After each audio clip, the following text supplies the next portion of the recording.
In 1932, John D. Rockefeller, the wealthiest man who ever lived, wrote a secret letter to his grandchildren. It remained hidden for nearly 90 years, until it was discovered by chance in a private archive.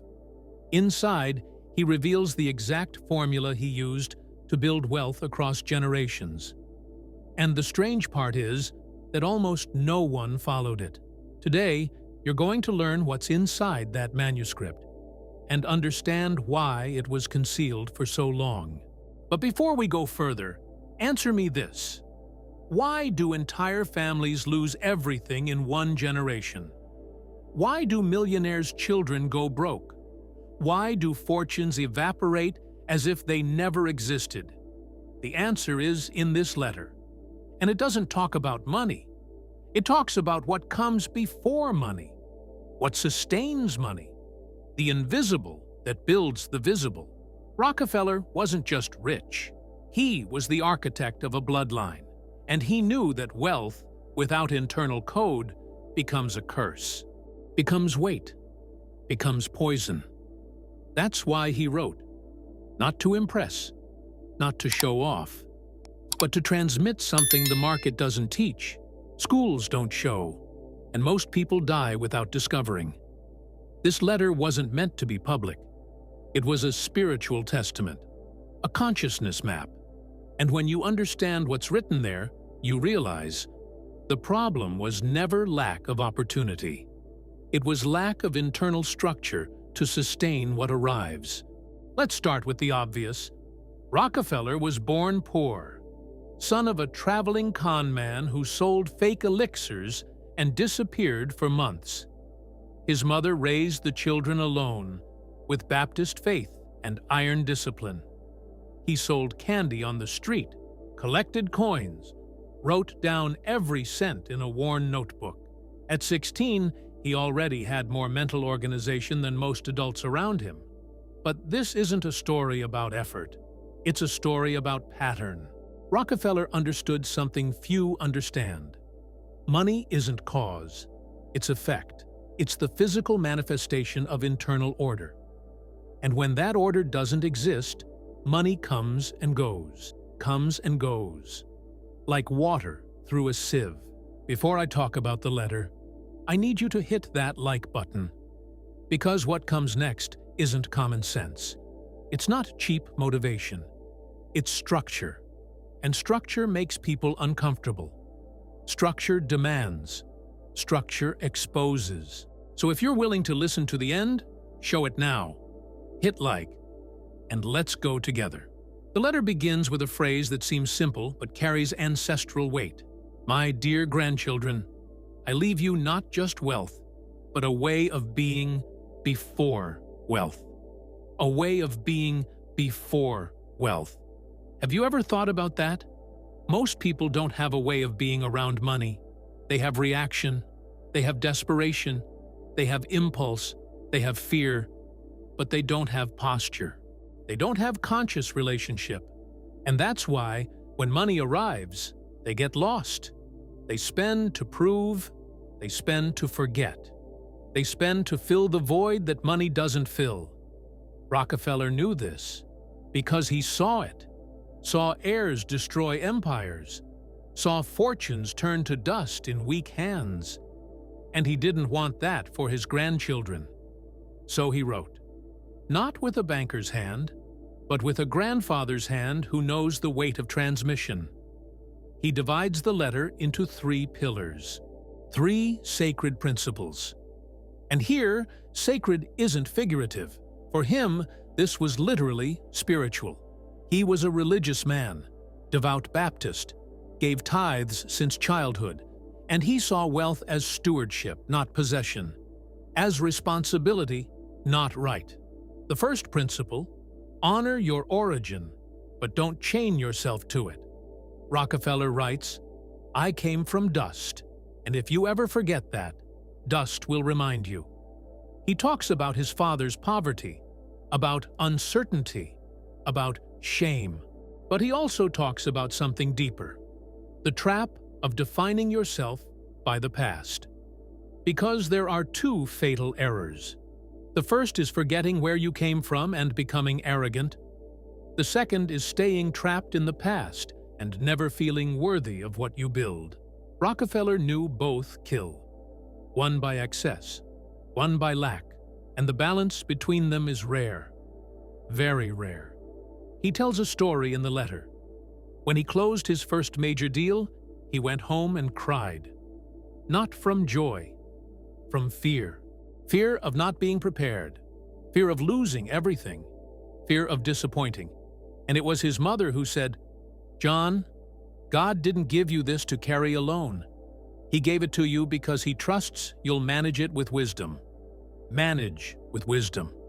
Not spend, not show off, not prove. Manage." That word changes everything. Because a manager isn't an owner, he's a steward, he's a trustee. He's someone who knows everything is temporary, and the only real legacy is what you plant in those who come after. And here's something few know. Rockefeller kept a gratitude journal. Every day, before sleeping, he wrote down 3 things he was grateful for. Not from optimism, not from coaching, but because he understood that gratitude is the antidote to greed. And greed isn't wanting more, it's forgetting what you already have. He writes to his grandchildren, "If one day you wake up and feel nothing is enough, return to basics. Return to bread. Return to water. Return to silence. Because that's where truth lives. And truth has always been simple. This is too deep to skip over. Because we live in an era where everything is noise, everything is rush, everything is more. And in that more, we lose center, lose axis, lose sense of what really matters. And before you think this is monk talk, let me tell you, Rockefeller was ruthless in business. He crushed competitors, created monopolies, dominated the oil market in a way never seen again. But he did it with calculated coldness, not emotional desperation. And that's the difference. He was never driven by lack. He was driven by strategy. The second principle of the letter, build systems, not fortunes. Here he gets practical. And this is where most people fail, because most people want money. Rockefeller wanted structure. He didn't want to win once. He wanted to create a machine that generated value infinitely. And that requires a different mind. He writes, "A man who depends on his own sweat to eat will die tired. A man who builds something bigger than himself will live forever." And then he explains, with examples, with logic, with surgical clarity. He talks about Standard Oil, about how he didn't try to sell more oil than others. He tried to control transportation, refining, distribution. He built a network, a system. And when you have the system, you don't need to chase. The system works for you. But this isn't just about business. It's about life, about habits, about how you organize your day, about how you make decisions, about how you handle pressure. Because the truth is this: most people don't have systems. They have improvisation. And improvisation doesn't scale. Improvisation doesn't sustain. Improvisation breaks. Rockefeller woke up every day at the same time, ate the same things, followed the same routine, not from rigidity, but because he understood that decision costs energy, and he wanted energy for decisions that mattered, so he automated the rest. This is in the letter. He tells his grandchildren, "Don't waste your mind on the trivial. Create simple rules and follow them. Leave your mind free to see what others can't." And there's a phrase that gives me chills. Wealth isn't in what you earn. It's in what you can ignore. Think about that. How many things do you chase that don't matter? How many fights do you buy that aren't yours? How many opinions do you carry that don't serve you? Rockefeller cut everything. Everything. He was surgical. And that mental clarity is what allowed him to make billion-dollar decisions while others were lost in small dramas. He also talks about something almost no one mentions: the error of wanting to be loved. Rockefeller wasn't loved. He was feared, respected, but not loved, and he made peace with that, because he knew true leadership isn't popularity. It's direction, it's decision, it's doing what needs to be done even when no one understands. And before moving to the third principle, I want to hear from you. Have you noticed your repeating patterns? That you're stuck in a cycle going nowhere? If yes, comment below. I see the cycle, because recognition is the first step. And I read every comment, every single one. The third principle of the letter is the heaviest, and this is where Rockefeller touches the spiritual directly. Give before you need to. Plant before you harvest. He writes, "I gave my first tithe at 6 years old. I earned 50 cents a week helping neighbors. I separated 5 cents and took it to church. My mother never asked. I knew it was right. And that taught me something no book teaches. You never own anything. You're just a channel." This is revolutionary, because scarcity mentality says, "I'll give when there's extra." And there's never extra. Never. Abundance mentality says, "I give because I trust there will always be." And there always is. Rockefeller donated over $500 million during his lifetime. In today's value, that's over $10 billion. He founded universities, hospitals, research institutions, and he did this not from guilt, not for image, but because he understood the principle of circulation. He writes to his grandchildren, "Stagnant money rots. Money in motion multiplies. But motion needs purpose, needs soul. Otherwise, it just becomes wind." And here's a turn, because Rockefeller also talks about the dark side. He admits he was cruel, that he crushed families, that he destroyed small business owners. And he writes, "I paid the price. I was hated. I was called a monster. And part of that was true. But I learned that power without compassion is tyranny. And tyranny doesn't last." He was old when he wrote this, reflecting, reviewing. And that raw honesty is what makes the letter so powerful. Because he's not selling an image, he's passing a code, a tested code, broken, rebuilt. And there's something in the letter he repeats 3 times. 3. Like a mantra, like it's the key to everything. Never make big decisions with small emotions. This sounds simple, but it's devastating, because most people do exactly the opposite. They make decisions that will define years of their lives based on one day's anger, one week's fear, one moment's euphoria, and then they spend the rest of their lives trying to fix it. Rockefeller had a method. When an important decision arose, he waited, not from indecision, but from maturation. He wrote down pros and cons, prayed, consulted, and only then acted. And when he acted, it was with total conviction. No regret, no turning back. He writes to his grandchildren, "You will fail, that's certain, but don't fail from rush. Don't fail from pride. Fail from having attempted something bigger than you, because that kind of failure builds character. The other kind only builds regret." And here he tells a story that's not in the books. A personal story, intimate, painful. He had a partner in the early years, a guy named Maurice Clark. They were childhood friends, built the first business together. But a moment came when Rockefeller wanted to expand and Clark wanted to hold back, wanted to play it safe. And Rockefeller had to choose friendship or vision. He chose vision. Bought out Clark's share, and they never spoke again.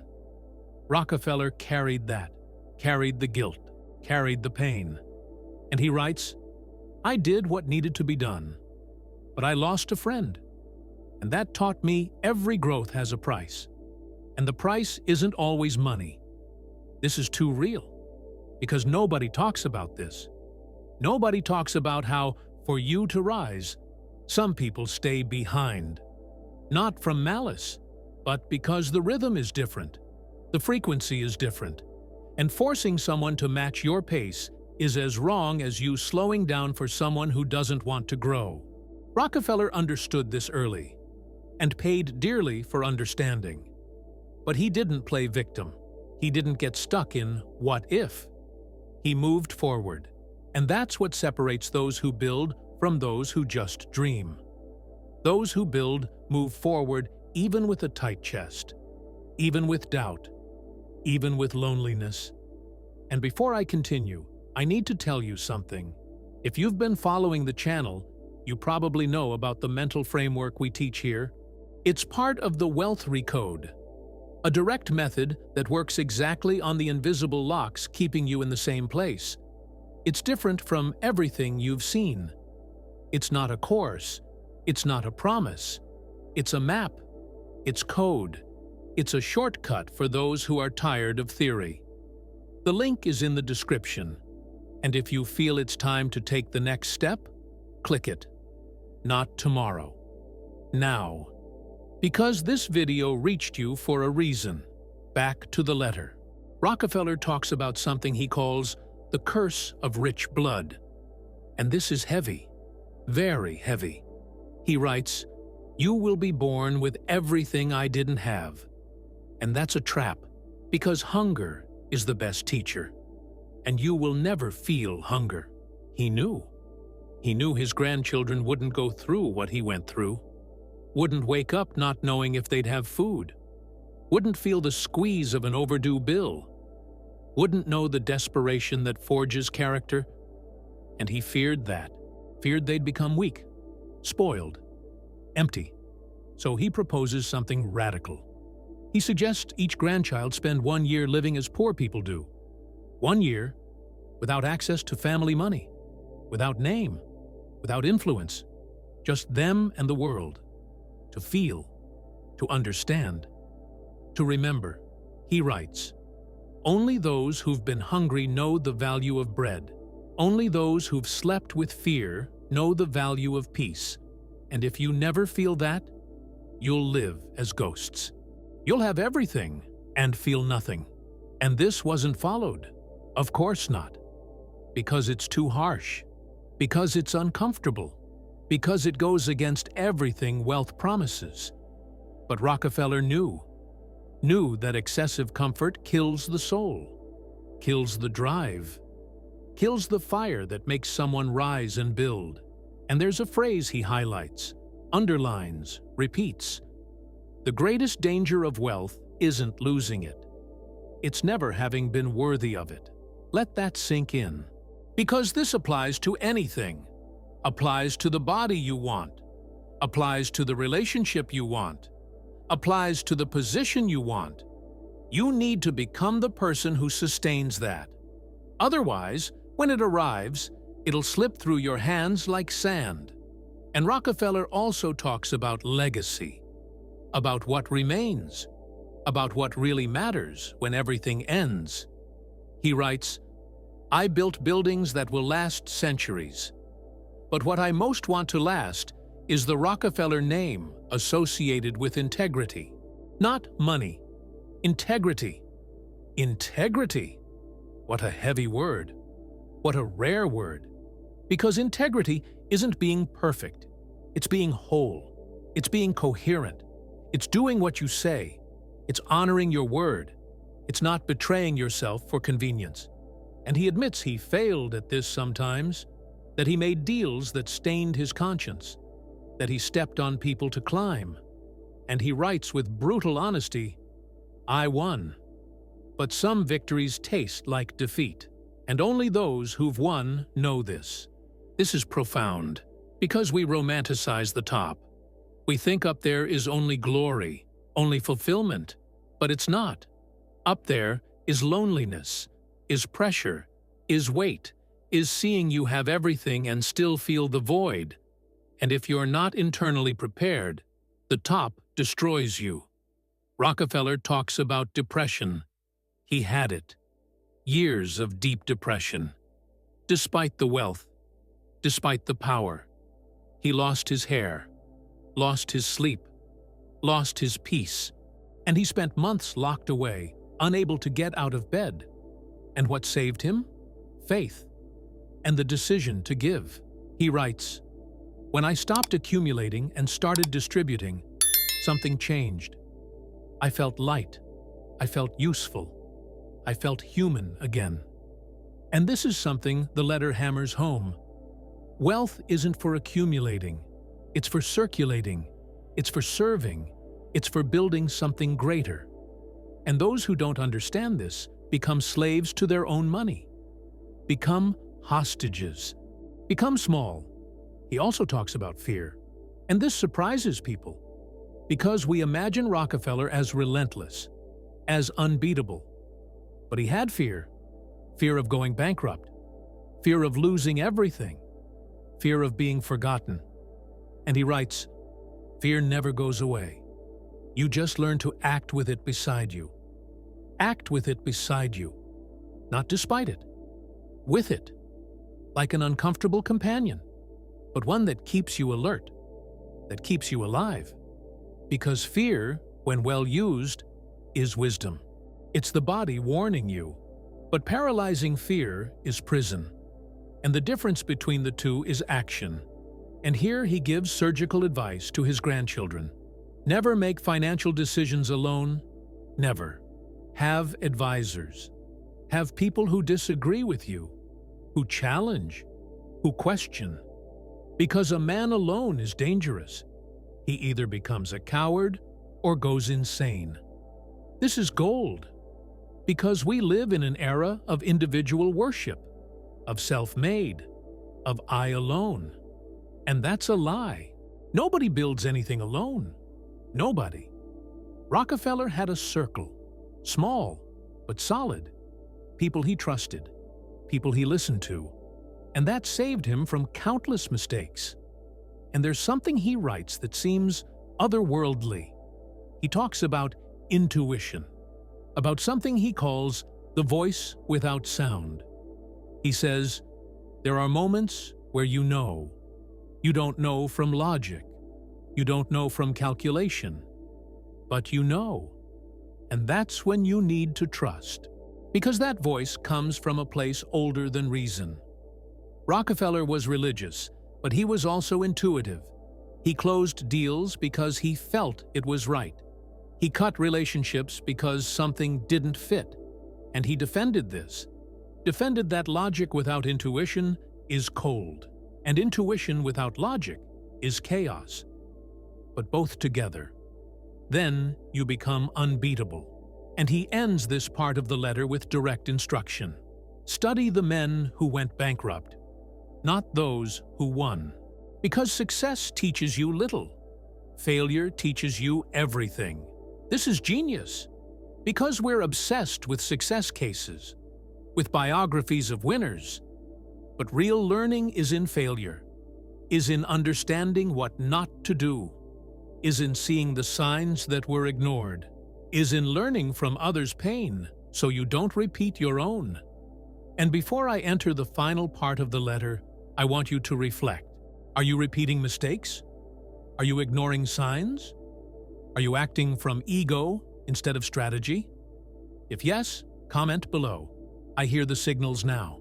Because recognition is power. It's the beginning of real change. Now, the most secret part of the letter. The part almost nobody saw. The part that was crossed out, rewritten, and only discovered because of a graphological study done decades later. Rockefeller writes about regret, and he lists 3. Only 3. And each one hurts. First, regret. I didn't hug my father before he died, he explains. Says his father was difficult, absent, dishonest, but still was his father. And Rockefeller, at the height of his life, couldn't forgive, couldn't embrace. And when his father died, it was too late. And he carried that, carried it forever. He writes, It doesn't matter what someone did. If it's blood, you honor it, even if it hurts, even if it doesn't make sense. Because after the person is gone, only the emptiness of what you didn't say remains. This gives chills, because it's truth. We hold grudges, hold pride, and think we're protecting something, but we're just building internal prisons, and when the person dies, the prison remains. Only now, without a key. Second regret.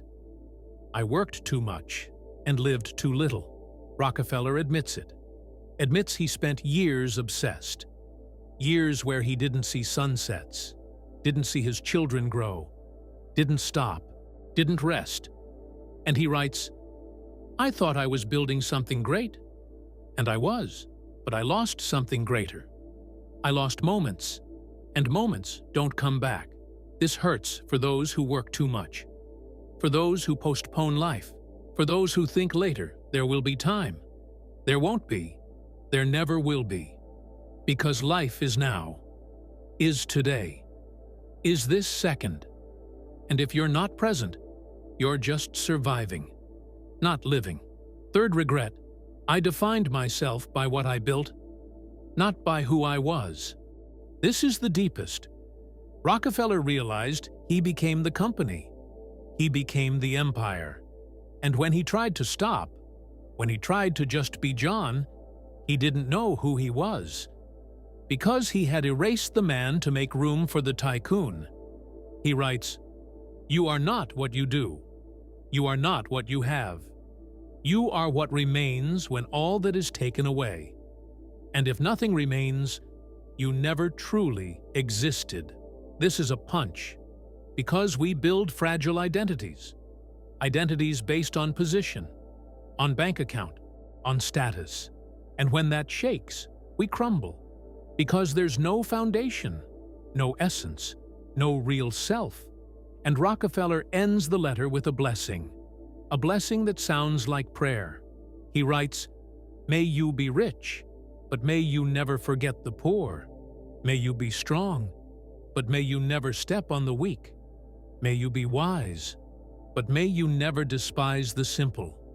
May you build empires, but may you never lose your soul. And may, in the end, when everything turns to dust again, you look back and see it was worth it.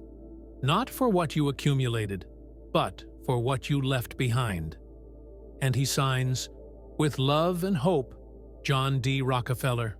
This letter was hidden for 87 years, not because it was a state secret, but because the family was afraid. Afraid it would show the too human side, the too vulnerable side, the side that didn't sell the image of the relentless titan. But the truth is that human side is what makes the letter powerful. Because it's not about how to get rich. It's about how not to lose yourself on the way. It's about how to build without destroying yourself. It's about how to win without becoming a monster. And the big lesson? Money is a tool. Power is a tool. Influence is a tool. But if you don't have character, if you don't have purpose, if you don't have something bigger than yourself, those tools will cut you, will consume you, will empty you. Rockefeller built the greatest fortune in the world, but he died alone, sick, reviewing, trying to fix, trying to leave something that truly mattered. And this letter was that. It was the last attempt to pass something real, something money can't buy, something no empire guarantees. And you, who are here until now, I know it's not by chance. I know something in you recognizes this, recognizes the game is bigger, that the fight is internal, that the real challenge isn't winning. It's sustaining. It's growing without breaking. It's winning without losing yourself. And if you really want to understand how to reprogram the locks holding you back, how to unlock the invisible patterns keeping you in the same place, I invite you to discover the Wealth Recode. It's not motivation. It's not speech. It's method. It's applied behavioral science. It's what works. The link is in the description. And if you feel it's time, don't leave it for later. Because later becomes never. And before I say goodbye, I want you to watch another video here on the channel. A video that talks about the 30 signs you're about to make a breakthrough. Because there are patterns, there are signs. And when you learn to read them, you anticipate, you prepare. You're not caught off guard. The video is showing on your screen right now. Click it and go deep. Rockefeller left billions. But what really remained was this letter, these words, this warning. And if you absorb even 10% of what's here, you're already ahead of 90% of people who will never stop to think about this. So think, reflect, act. Because knowledge without action is just entertainment. And you didn't come here to be entertained. You came here to awaken. This is the initiate. See you in the next video.